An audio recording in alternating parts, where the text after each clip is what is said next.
Hello दोस्तों, मैं नीतू आपका स्वागत करती हूँ आपके अपने channel UGC net self study में। तो चलिए आज हम लोग फिर मोस्ट इम्पॉर्टेंट क्वेश्चन को करने वाले हैं जो आपके किसी भी एग्ज़ाम में जो ये हेल्पफुल रहेगी, चाहे वो बीपीएससी आपका टीजीटी पीजीटी जो एग्ज़ाम होने वाला है उसके लिए, और झारखंड सीजीएल के लिए, और यूजीसी नेट के लिए। तो ये सभी के लिए इम्पॉर्टेंट है दोस्तों, तो आप इसे ज़रूर से देखें। और अगर आप मेरे चैनल पर न्यू हैं तो ज़रूर से मेरे चैनल को सब्सक्राइब कर लें और शेयर भी कर दें अपने दोस्तों तक, ताकि मेरा हर वीडियो आप तक पहुंचे। तो चलिए बिना विलम्ब के सीधे चलते हैं क्वेश्चन की तरफ। पहला क्वेश्चन है कि अंग्रेजी भाषा को, आई होप कि आपको दिख रहा होगा। पहला क्वेश्चन है कि अंग्रेजी भाषा को भारत में शिक्षा के माध्यम से किसने आरंभ किया था? तो वो थे लॉर्ड मेकाले। ठीक है। अगला क्वेश्चन है कि हिंदी का आदि कवि किसे माना जाता है? तो स्वयंभू को माना जाता है, और ये अपभ्रंश के प्रथम कवि भी माने जाते हैं। और किसने इनको पहला कवि माना है हिंदी का? तो वो थे राम कुमार वर्मा जी। ठीक है, तो आपको ये छोटे छोटे फैक्ट भी ध्यान रखना है। अगला क्वेश्चन देख लेते हैं कि हिंदी का प्रथम उपन्यास कौन सा है? तो परीक्षा गुरु है, जो कि श्रीनिवास दास द्वारा रचित है। ठीक है, आगे क्वेश्चन देखते हैं कि हिंदी का प्रथम एकांकी कौन सा है? तो एक घूट, और ये एक घूट जो है वो किसकी है? तो जयशंकर प्रसाद जी की है। ठीक है, और इसकी जो रचना है वो कब हुई है? तो 1930 ईस्वी में हुई है। तो आपको इसका रचना काल भी ध्यान में रखना है। अगला क्वेश्चन है कि हिंदी का प्रथम पत्र कौन सा है? तो यहाँ पात्र हो गया है, तो इसको आप पत्र समझें। तो पत्र है कौन सा है? तो उदंड मार्तंड, जो कि जुगल किशोर पंडित जुगल किशोर द्वारा लिखी, ये संपादित की गई थी। और कहाँ से होती थी? तो ये कोलकाता से होती थी। तो आपको ध्यान में रखना है। हिंदी की प्रथम पत्रिका कौन सी है? तो वो है संवाद कौमुदी। तो इसको भी आप ध्यान में रखना। अगला क्वेश्चन है कि हिंदी की वर्णमाला में कितने स्वर और कितने सम स्वर यानी व्यंजन होते हैं? तो 11 स्वर और 33 व्यंजन होते हैं। तो आपको ये काफ़ी इम्पोर्टेंट क्वेश्चन है। हालांकि ये बहुत ही सरल है, लेकिन जब एग्ज़ाम में आती है तो ज़्यादातर गलती हो जाती है वहाँ पे। तो आपको ध्यान में रखना है ऐसे क्वेश्चन को। आगे देख लेते हैं कि हिंदी के किस समाचार पत्र में खड़ी बोली को मध्य देशीय भाषा कहा गया है? तो ये यूजीसी नेट के एग्ज़ाम में कई बार पूछी गई है, और पीजीटी के एग्ज़ाम में भी। तो वो है बनारस अखबार। और बनारस अखबार किसके द्वारा निकाली जाती थी? तो आप कमेंट बॉक्स में ज़रूर से कमेंट करें। अगला क्वेश्चन है कि हिंदी के प्रथम कवि कौन है? तो सिद्ध के जो प्रथम कवि हैं, यानी शरहप्पा या शरहप्राद भी इनको कहा जाता है। तो इसकी जो रचना है वो 9वीं सदी यहाँ पे है, लेकिन ज़्यादातर 8वीं सदी मिलती है। ठीक है, और इनकी जो प्रमुख जो ग्रंथ है वो दोहा कोश है। और इसको सिद्ध शरहप्पा को किसने हिंदी का प्रथम कवि माना है? तो आप जाहिर है कि आप जानते ही होंगे। तो वो थे राहुल संस्कृत्यायन जी। ठीक है, और मैंने ये क्वेश्चन कम्युनिटी बॉक्स में भी डाला हुआ था, तो बाकी लोगों ने ही सही आंसर दिया है। तो आगे क्वेश्चन देख लेते हैं। हिंदी के प्रथम गद्यकार कौन है? तो वो है लल्लू लाल। हिंदी के सर्वप्रथम गीत लेखक कौन है? तो कौन थे? तो विद्यापति थे। ठीक है, हिंदी के सर्वप्रथम दैनिक समाचार पत्र कौन सा है? तो वो है उदंड मार्तंड। ठीक है, नहीं, दैनिक पत्र इसका आंसर तो समाचार सुधा वर्षन होगा। यहाँ पे आंसर इसका नहीं है, बट वही होगा। ठीक है, आगे क्वेश्चन देख लेते हैं। तो ये तो रिपीट क्वेश्चन है। ठीक है, आगे अगला क्वेश्चन है कि अजंता की गुफा किस धर्म से संबंधित है? तो वो बौद्ध धर्म से। और ये इस तरह का जो अजंता की गुफा वाली क्वेश्चन है, तो पिछले वीडियो में अगर हम देखेंगे तो ये पूछा गया था कि अजंता की जो गुफाएं हैं वो किस लिए प्रसिद्ध है और यहाँ किस धर्म से संबंधित है। तो ये दो अलग अलग क्वेश्चन हैं यहाँ पे, तो आपको इस तरह भी क्वेश्चन को ध्यान में रखना है। आगे क्वेश्चन देख लेते हैं कि अटल बिहारी वाजपेयी हिंदी विश्वविद्यालय कहाँ है। तो ये भोपाल में है, MP मध्य प्रदेश में है। अगला क्वेश्चन है कि अतीत के चलचित्र के रचयिता कौन है। तो अतीत के चलचित्र की रचयिता जो हैं वो महादेवी वर्मा जी थी। अगला क्वेश्चन है कि अपभ्रंश का वाल्मीकि किसे कहा जाता है। तो स्वयंभू को कहा जाता है। और इनकी जो 3 रचनाएं काफ़ी फेमस है, पयुम चर्यु, स्वयंभू छंद और एक है रिठनेमी चर्यु। तो इस तरह की जो इनकी रचनाएं हैं वो काफ़ी फेमस हैं। ठीक है।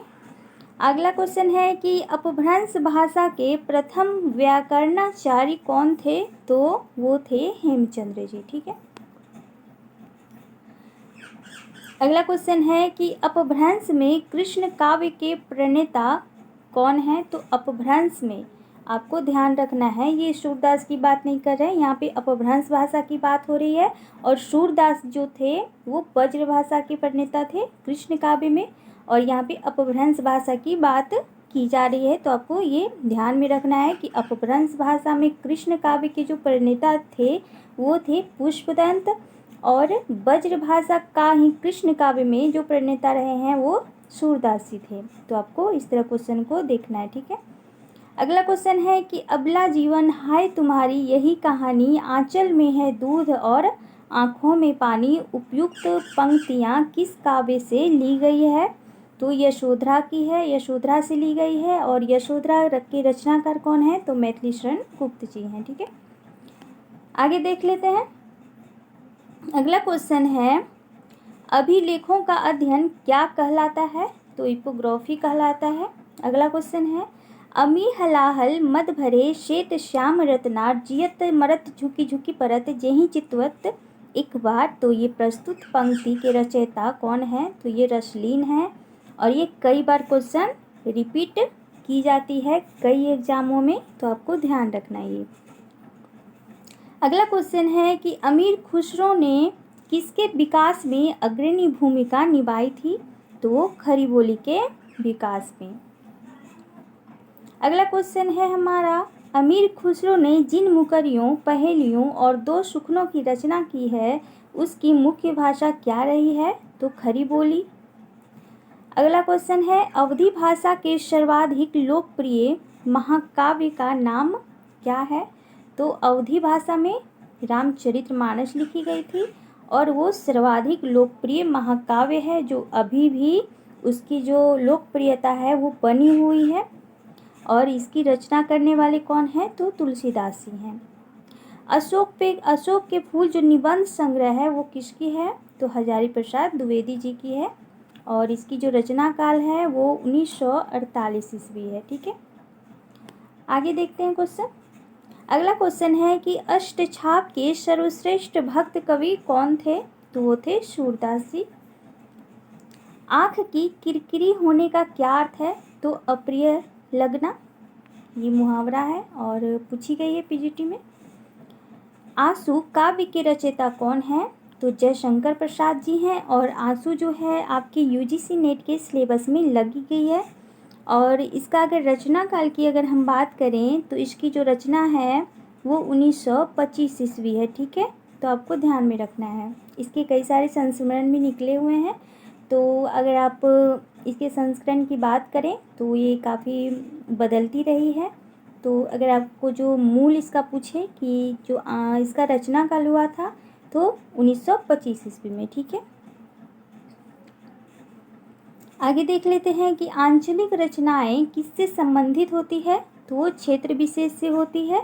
जिस तरह आपके जो फणीश्वर नाथ रेणु जी का मैला आंचल है उसमें क्षेत्र विशेष को ही जो ध्यान में रखकर उन्होंने वो उपन्यास की रचना की है। तो ठीक है।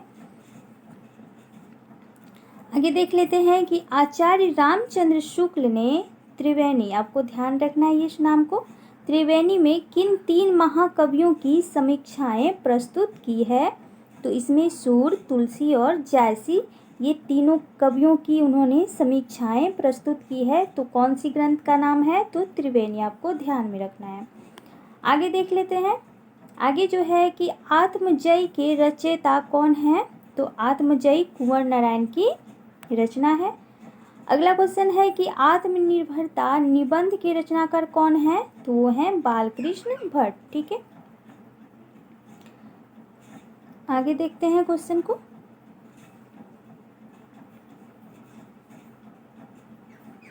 आगे जो क्वेश्चन है कि आधुनिक युग की मीरा किसे कहा जाता है? तो वो महादेवी वर्मा जी को कहा जाता है आधुनिक युग की मीरा।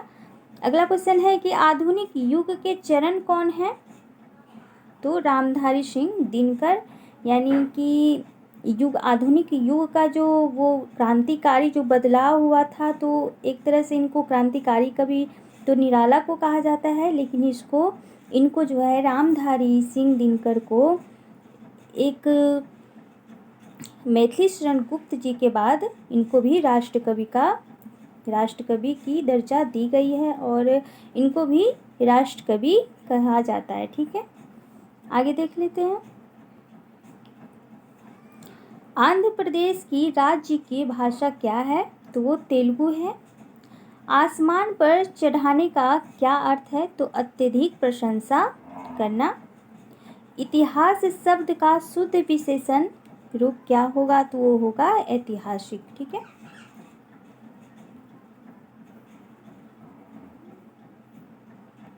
ठीक होगा। आगे देख लेते हैं। ईदगाह कहानी रचनाकार कौन थे? ईदगाह कहानी के तो वो थे प्रेमचंद्र, और इसकी जो रचना है वो हुई थी 1933 ईस्वी में। ठीक है, अगला क्वेश्चन है कि उर्दू भाषा का शब्द, उर्दू किस भाषा का शब्द है? तो वो तुर्की भाषा का शब्द है। आगे देखते हैं कि एक नार पिया को भानी तनवा को सगरा जो प्यान पानी, यह पंक्ति किस भाषा की है? तो ये ब्रज भाषा की है।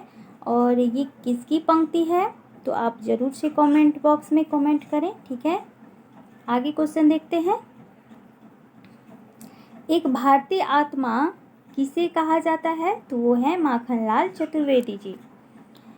अगला क्वेश्चन है कि आष्टिक भाषा समूह की भाषाओं को बोलने वालों को क्या कहा जाता है?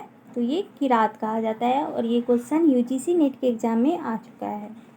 अगला क्वेश्चन है कि कटकटान कपि कुंजर भारी दुहु भुज दंड तम की महिमारी डोलत धरनी सभा पद खसे चले भाजी भय मारुत ग्रसे। तो ये जो पंक्ति है इसके रचयिता कौन है? तो वो तुलसीदास जी हैं। ठीक है,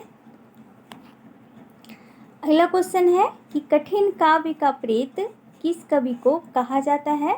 तो केशव दास को कहा जाता है, क्योंकि इनकी जो रचनाएं हैं वो काफ़ी ही कठिन है और संस्कृत निष्ठ है, तो इसलिए शुक्ल जी ने इन्हें कठिन काव्य का प्रेत भी कहा है। हालांकि इस उक्ति पर काफ़ी विवाद छिड़ी हुई है हिंदी साहित्य में कि शुक्ल जी ने कहा है कि नहीं कहा है, लेकिन कहीं कहीं अगर मिलती है तो ये ज़रूर मिलती है कि रामचंद्र शुक्ल जी ने केशव दास को कठिन काव्य का प्रेत कहा है, और कहीं कहीं मिलता है कि देव ने कहा है। तो ये दोनों उक्तियाँ आपस में जो है सामंजस्य के तौर पर नहीं ली जा सकती है, लेकिन फिर भी कहीं कहीं अगर क्वेश्चन आए ऐसा तो ध्यान रखना है इस बात को। आगे देख लेते हैं कि कथा सम्राट किसे कहा जाता है? तो कथा सम्राट प्रेमचंद्र को कहा जाता है। अगला क्वेश्चन है कि कबीरदास की भाषा क्या थी? तो कबीरदास की जो भाषा थी वो सधुकरी भाषा थी।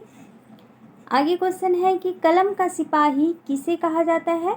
तो कलम का सिपाही मुंशी प्रेमचंद्र जी को कहा जाता है। और ये कलम का सिपाही किसकी रचना है?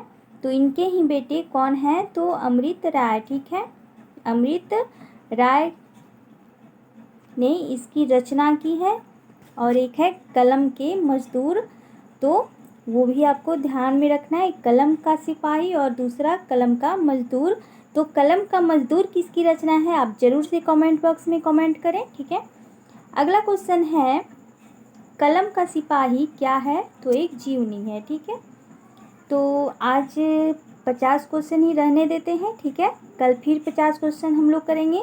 तो अगर आप लोग को क्वेश्चन मेरा ये ठीक लग रहा है तो आप ज़रूर से लाइक, सब्सक्राइब और शेयर भी करें अपने दोस्तों तक, ताकि मैं इसी तरह का क्वेश्चन आप लोगों के लिए लेकर आऊँ। ठीक है, तो चलिए आज के लिए बस इतना ही। मिलते हैं अगले सेशन में अगले वीडियो के साथ। Thank you so much.